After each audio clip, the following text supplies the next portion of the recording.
Sendes, é desnecessário dizer quanto é indigno sobreviver com menos de R$ 300 por mês. Queria que você dissesse o que isso significa para a economia de um país. A gente está falando de mais de 30 milhões de pessoas.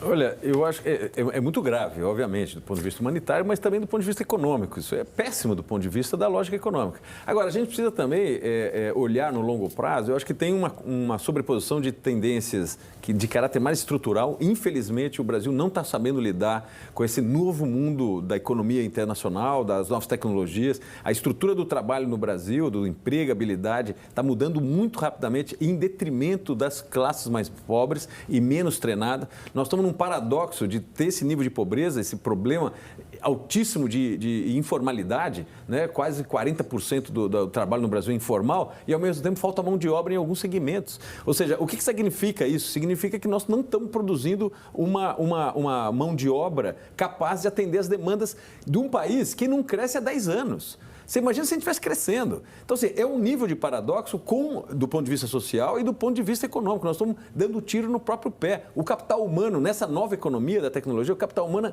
é muito mais importante do que qualquer outro capital.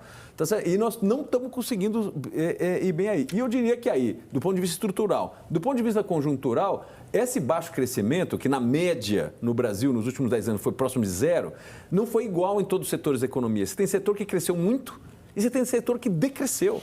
Então, também por trás desse princípio ficou igual, a economia andou de lado, não é verdade para as pessoas. Porque aqueles que estavam vinculados aos setores que estão desmontando, essas pessoas estão muito mais pobres. E você tem uma contingente da população que está muito mais rica, tá certo? E se você somar esse processo ainda com a questão inflacionária dos últimos anos, que claramente penaliza os mais pobres, tá certo? A inflação nada mais é do que um mecanismo de transferência de renda dos mais pobres que não conseguem se defender do processo inflacionário para os mais ricos que conseguem se defender. Então, assim, essa somatória de longo prazo, curto prazo, questões estruturais e conjunturais, infelizmente está levando a gente a esse quadro que a gente viu na matéria, né?